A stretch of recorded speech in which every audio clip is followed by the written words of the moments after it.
ನಮಸ್ಕಾರ ಸ್ನೇಹಿತರೆ. ರಾಜ್ಯದಲ್ಲಿ ಸಿಂಗಮಾಗಿ ಅಬ್ಬರಿಸಿದ್ದ ಅಣ್ಣಾಮಲೈ ಎಲ್ಲಿ ಹೋದ್ರು? ರಾಜಕೀಯಕ್ಕೆ ಕರ್ಕೊಂಡು ಬಂದು ಅಣ್ಣಾಮಲೈಗೆ ಮೋಸ ಮಾಡ್ತಾ ಬಿಜೆಪಿ. ಪೊಲೀಸ್ ಕರಿಯರು ಇಲ್ಲ, ಇತ್ತ ರಾಜಕೀಯನೂ ಇಲ್ಲದಂತೆ ಆಗೋಯ್ತಾ? ತಮಿಳುನಾಡು ಚುನಾವಣೆಯಲ್ಲಿ ಅಣ್ಣಾಗೆ ಟಿಕೆಟೇ ಕೊಡಲಿಲ್ಲ ಯಾಕೆ? ಬಿಜೆಪಿನ ನಂಬಿ ಕೆಟ್ರ ಅಣ್ಣಾಮಲೈ? ಎಲ್ಲವನ್ನ ಈ ವಿಡಿಯೋದಲ್ಲಿ ಡೀಟೇಲ್ ಆಗಿ ಹೇಳ್ತೀವಿ. ಅದಕ್ಕೂ ಮುನ್ನ ನೀವಿನ್ನೂ ನಮ್ಮ ಚಾನಲ್ಗೆ ಸಬ್ಸ್ಕ್ರೈಬ್ ಆಗಿಲ್ಲ ಅಂದ್ರೆ ಈಗಲೇ ಆಗಿ ನಮ್ಗೆ ಸಪೋರ್ಟ್ ಮಾಡಿ. ನಿಮ್ಮ ಬೆಂಬಲ ನಮಗೆ ತುಂಬಾ ಮುಖ್ಯ. ತಮಿಳುನಾಡಲ್ಲಿ ಅಣ್ಣಾಮಲೈಗೆ ಮೋಸ. ತಮಿಳುನಾಡಲ್ಲಿ ವಿಜಯ್ ಯುಗಾರಂಭ ಆಗಿದೆ. ಆದ್ರೆ ರಿಯಲ್ ಹೀರೋ ರೀತಿ ಓಡಾಡ್ತಿದ್ದ ಅಣ್ಣಾಮಲೈ ಮಿಸ್ಸಿಂಗ್ ಸ್ಟಾರ್ ಆಗ್ಬಿಟ್ಟಿದ್ದಾರೆ. ಕೆಲ ಟೈಮ್ ಹಿಂದೆ ತಮಿಳುನಾಡು ರಾಜಕೀಯದಲ್ಲಿ ಎಲ್ಲಾ ಕಡೆ ಅಣ್ಣಾಮಲೈ ಇದ್ರು. ಬೀದಿಗಳಲ್ಲಿ ಅಣ್ಣಾಮಲೈದೇ ಸುದ್ದಿ ಇತ್ತು. ಮಾಧ್ಯಮಗಳಲ್ಲಿ ಫುಲ್ ಹೆಡ್ಲೈನ್ ಆಗಿದ್ರು. ಇಂಥ ಅಣ್ಣಾಮಲೈ ಈ ಸಲ ಬಿಜೆಪಿ ಕ್ಯಾಂಡಿಡೇಟ್ ಲಿಸ್ಟ್ ನಲ್ಲೂ ಇಲ್ಲ. ಬಿಜೆಪಿ ಅಣ್ಣಾಮಲೈನ ಸೈಡ್ಲೈನ್ ಮಾಡಿ ಎಡಿಎಂಕೆ ಜೊತೆ ಮತ್ತೆ ಮೈತ್ರಿ ಮಾಡ್ಕೊಂಡಿದೆ. ಆದ್ರೆ ಫಲಿತಾಂಶ ಬಂದಾಗ ಬಿಜೆಪಿಗೆ ಬಂದಿದ್ದು ಜಸ್ಟ್ ಒಂದೇ ಒಂದು ಸೀಟು. ಉಡಗಮಂಡಲಂ ಕ್ಷೇತ್ರದಲ್ಲಿ ಬಿಜೆಪಿ ಅಭ್ಯರ್ಥಿ ಜಸ್ಟ್ 900 ಮತಗಳ ಅಂತರದಲ್ಲಿ ವಿನ್ ಆಗಿದ್ದಾರೆ ಅಷ್ಟೇ. ಅಣ್ಣಾಮಲೈ ಚುಕ್ಕಾಣಿ ಹಿಡಿದ ಮೇಲೆ ತಮಿಳುನಾಡಲ್ಲಿ ಸ್ವಲ್ಪ ಅರಳಿದ್ದ ಕಮಲ ಈಗ ಮತ್ತೆ ಫುಲ್ ಬಾಡೋಗಿದೆ. ಇನ್ನು ಎಡಿಎಂಕೆ ಕೂಡ ಕೇವಲ 47 ಸೀಟ್ ತಗೊಂಡಿದೆ. ಸಿಂಗಂ ಅಣ್ಣಾಮಲೈ ಬಿಜೆಪಿಗೆ ಬಂದಿದ್ದು ಹೇಗೆ? ಅಣ್ಣಾಮಲೈ ಹುಟ್ಟೂರು ತಮಿಳುನಾಡು. ಆದ್ರೆ 2011ನೇ ಬ್ಯಾಚ್ ನ ಕರ್ನಾಟಕ ಕೇಡರ್ IPS ಅಧಿಕಾರಿಯಾಗಿ ನೇಮಕ ಆದ್ರು. ಉಡುಪಿ, ಚಿಕ್ಕಮಗಳೂರು ಹೀಗೆ ಹಲವು ಕಡೆ ಕೆಲಸ ಮಾಡಿ ಸಿಂಗಂ ಅಂತಲೇ ಹೆಸರು ಮಾಡಿದ್ರು. 2019 ಮೇ 29ರಂದು ಕೆಲಸಕ್ಕೆ ರಾಜೀನಾಮೆ ನೀಡಿ ನಿವೃತ್ತಿ ತಗೊಂಡ್ರು. 2020 ಆಗಸ್ಟ್ 25ರಂದು ಬಿಜೆಪಿ ಸೇರಿ ರಾಜಕೀಯ ಜೀವನವನ್ನ ಶುರು ಮಾಡಿದ್ರು. ಚಿಕ್ಕಮಗಳೂರು SP ಆಗಿದ್ದಾಗಲೇ ಅಣ್ಣಾಮಲೈಗೆ ಬಿಜೆಪಿ ಗಾಳ ಹಾಕಲು ಶುರು ಮಾಡಿತು. ಇದರ ರೂವಾರಿ CT ರವಿ ಅಂದ್ರು ತಪ್ಪಾಗಲ್ಲ. ಅಣ್ಣಾಮಲೈ ಅಬ್ಬರ ಹೇಗಿತ್ತು ಅಂದ್ರೆ ಒಂದೇ ವರ್ಷದಲ್ಲಿ ರಾಜ್ಯ ಬಿಜೆಪಿಯ ಅಧ್ಯಕ್ಷ ಸ್ಥಾನ ಕೂಡ ಸಿಕ್ತು. ಅಣ್ಣಾಮಲೈ ತಮಿಳುನಾಡು ಬಿಜೆಪಿಯ ಮುಖವಾದ್ರು. ಬಿಜೆಪಿ ಬೇರೆ ಪಕ್ಷಗಳ ಮೇಲೆ ಡಿಪೆಂಡ್ ಆಗಿರೋದ್ರ ಬದಲು ಸ್ವತಂತ್ರ ಪಕ್ಷವಾಗಬೇಕು ಅನ್ನೋ ನಿಟ್ಟಿನಲ್ಲಿ ಅಣ್ಣಾಮಲೈ ಕೆಲಸ ಮಾಡಿದ್ರು.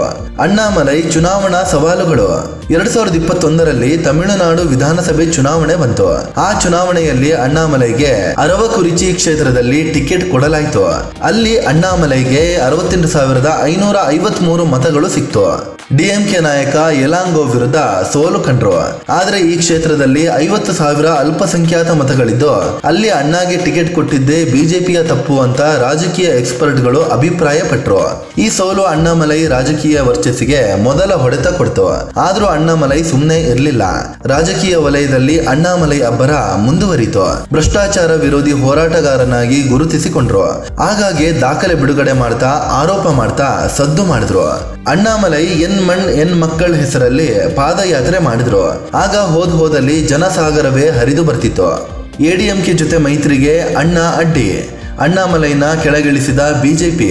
2024ರ ಲೋಕಸಭೆ ಚುನಾವಣೆ ಟೈಮಲ್ಲಿ ಎಡಿಎಂಕೆ ಜೊತೆ ಮೈತ್ರಿಗೆ ಅಣ್ಣಾಮಲೈ ಒಪ್ಪಲಿಲ್ಲ.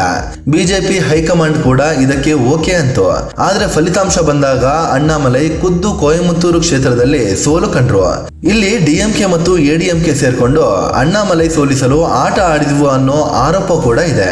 ಇದಾದ್ಮೇಲೆ ಬಿಜೆಪಿ 2026ರ ತಮಿಳುನಾಡು ವಿಧಾನಸಭೆ ಚುನಾವಣೆಗೆ ರೆಡಿ ಆಗೋಕೆ ಶುರು ಮಾಡ್ತು. ಆದ್ರೆ ಅಣ್ಣಾಮಲೈ ಎಡಿಎಂಕೆ ಜೊತೆ ಮೈತ್ರಿಗೆ ವಿರುದ್ಧವಾಗಿ ಇದ್ರು. ಎಡಿಎಂಕೆ ನಾಯಕರನ್ನ ಟೀಕಿಸಿಕೊಂಡೇ ಬಂದಿದ್ರು. ಹೀಗಾಗಿ ಅಣ್ಣಾಮಲೈರನ್ನ ರಾಜ್ಯ ಬಿಜೆಪಿ ಹುದ್ದೆಯಿಂದ ಕೆಳಗಿಳಿಸಿ ನೈನರ್ ನಾಗೇಂದ್ರನ್ ರನ್ನ ಆಯ್ಕೆ ಮಾಡಿದ್ರು. ಇದು ಅಣ್ಣಾಮಲೈ ರಾಜಕೀಯ ಭವಿಷ್ಯಕ್ಕೆ ದೊಡ್ಡ ಹೊಡೆತ ಕೊಡ್ತು. ಈ ಸಲ ಎಲೆಕ್ಷನ್ ನಲ್ಲಿ ಅಣ್ಣಾಮಲೈ ಸ್ಪರ್ಧೆನೂ ಮಾಡಿಲ್ಲ. ವೈಯಕ್ತಿಕ ಕಾರಣ ನೀಡಿ ಜವಾಬ್ದಾರಿಗಳಿಂದ ಅಣ್ಣಾಮಲೈ ಹಿಂದೆ ಸರಿದ್ರು. ಸಾಮಾನ್ಯ ಕಾರ್ಯಕರ್ತ ಎಂದ ಸಿಂಗಂ. ತಾನು ಸ್ಪರ್ಧೆ ಮಾಡದಿದ್ರು ಅಣ್ಣಾಮಲೈ ರಾಜಕೀಯದಲ್ಲಿ ಆಕ್ಟಿವ್ ಆಗಿಯೇ ಇದ್ದಾರೆ. ಚುನಾವಣೆ ಪ್ರಚಾರದಲ್ಲಿ ತಮ್ಮನ್ನ ತಾವು ತೊಡಗಿಸಿಕೊಂಡ್ರು. ಬಿಜೆಪಿಯ ಸ್ಟಾರ್ ಪ್ರಚಾರಕರಾಗಿ ಜನರನ್ನ ಒಗ್ಗೂಡಿಸುವ ನಾಯಕರಾಗಿ ಕೆಲಸ ಮಾಡಿದ್ರು. ಬರೀ ತಮಿಳುನಾಡು ಮಾತ್ರವಲ್ಲ, ಪುದುಚೇರಿ, ಕೇರಳಕ್ಕೂ ಹೋಗಿ ಪ್ರಚಾರ ಮಾಡಿ ಬಂದಿದ್ರು. ಅಣ್ಣಾಮಲೈ ಬೆಂಬಲಿಗರು ಮಾತ್ರ ಬಿಜೆಪಿಯ ಈ ನಡೆಯನ್ನ ಟೀಕಿಸ್ತಾನೆ ಬಂದಿದ್ದಾರೆ. ಅಣ್ಣಾಮಲೈ ತಮಿಳುನಾಡು ರಾಜಕೀಯದಲ್ಲಿ ಗಟ್ಟಿಯಾಗಿ ಬೇರು ಬಿಟ್ಟಿರುವ ರಾಜಕೀಯ ವ್ಯವಸ್ಥೆ ವಿರುದ್ಧ ಮಾತಾಡಿದ್ರು. ಪೊಲೀಸ್ ಬ್ಯಾಕ್ ಗ್ರೌಂಡ್ ಮತ್ತು ಕ್ಲೀನ್ ಇಮೇಜ್ ಇರೋದು ಮತ್ತೊಂದು ಪ್ಲಸ್ ಪಾಯಿಂಟ್ ಆಗಿದೆ. ಹೀಗಾಗಿ ಅಣ್ಣಾಮಲೈಗೆ ಇನ್ನೂ ಸ್ವಲ್ಪ ಟೈಮ್ ಕೊಡಬೇಕಿತ್ತು. ಬಿಜೆಪಿ ಅರ್ಜೆಂಟ್ ಮಾಡಿಬಿಡ್ತು ಅಂತ ಬೆಂಬಲಿಗರು ಹೇಳ್ತಾ ಬಂದಿದ್ದಾರೆ. ಬಿಜೆಪಿ ವೋಟ್ ಶೇರ್ ಹೆಚ್ಚಿಸಿದ ಸಿಂಗಂ. ಅಣ್ಣಾಮಲೈ 2021ರಿಂದ 2025ರ ಅವಧಿಯಲ್ಲಿ ತಮಿಳುನಾಡು ಬಿಜೆಪಿ ಅಧ್ಯಕ್ಷರಾಗಿದ್ರು. ಈ ಅವಧಿಯಲ್ಲಿ ಬಿಜೆಪಿ ಹೆಚ್ಚು ಸ್ಥಾನಗಳನ್ನ ಗೆಲ್ಲಲಿಲ್ಲ ನಿಜ, ಆದರೆ ಬಿಜೆಪಿಯ ವೋಟ್ ಶೇರ್ ಹೆಚ್ಚಾಗಿರುವುದು ಗಮನಾರ್ಹ. 2011ರ ವಿಧಾನಸಭೆ ಚುನಾವಣೆಯಲ್ಲಿ ಏಕಾಂಗಿಯಾಗಿ ಕಣಕ್ಕೆ ಇಳಿದಿದ್ದ ಬಿಜೆಪಿಗೆ 2.22 ವೋಟ್ ಶೇರ್ ಸಿಕ್ಕಿತ್ತು. 2016ರಲ್ಲಿ ಎಡಿಎಂಕೆ ಜೊತೆ ಮೈತ್ರಿ ಮಾಡಿಕೊಂಡಾಗ 2.84%ಗೆ ವೋಟ್ ಶೇರ್ ಜಾಸ್ತಿ ಆಗಿತ್ತು. ಇನ್ನು 2019ರ ಲೋಕಸಭೆ ಚುನಾವಣೆಯಲ್ಲಿ ಬಿಜೆಪಿ ವೋಟ್ ಶೇರ್ 3.6% ಇತ್ತು.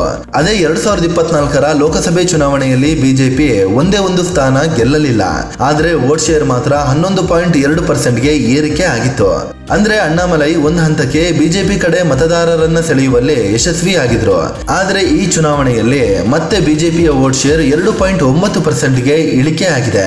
ಟಿವಿಕೆಗೆ ಲಾಭ ಮಾಡಿಕೊಟ್ರ ಅಣ್ಣಾಮಲೈ 5 ವರ್ಷಗಳಿಂದ ತಮಿಳುನಾಡಲ್ಲಿ ಒಂದು ಬದಲಾವಣೆ ತರುವಲ್ಲಿ ಯಶಸ್ವಿ ಆಗಿದ್ರು. ಆ ಬದಲಾವಣೆಯ ಲಾಭ ವಿಜಯ್ ಪಡ್ಕೊಂಡ್ರು ಅಂತಲೂ ಚರ್ಚೆ ನಡೀತಿದೆ.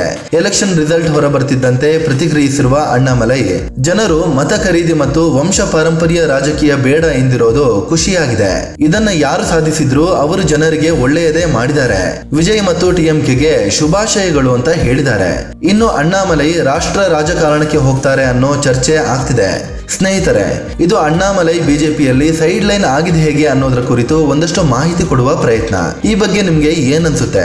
ಬಿಜೆಪಿ ಇನ್ನೊಂದಷ್ಟು ಟೈಮ್ ಕಾಯ್ಬೇಕಿತ್ತಾ ಇಲ್ವಾ? ಕಾಮೆಂಟ್ ಮಾಡಿ ನಿಮ್ಮ ಅಭಿಪ್ರಾಯವನ್ನ ಹೇಳಿ. ಅದೇ ರೀತಿ ನೀವಿನ್ನೂ ನಮ್ಮ ಚಾನಲ್ಗೆ ಸಬ್ಸ್ಕ್ರೈಬ್ ಆಗಿಲ್ಲ ಅಂದ್ರೆ ಈಗಲೇ ಆಗಿ ನಮ್ಗೆ ಸಪೋರ್ಟ್ ಮಾಡಿ. ನಿಮ್ಮ ಬೆಂಬಲ ನಮಗೆ ತುಂಬಾ ಮುಖ್ಯ. ಧನ್ಯವಾದ.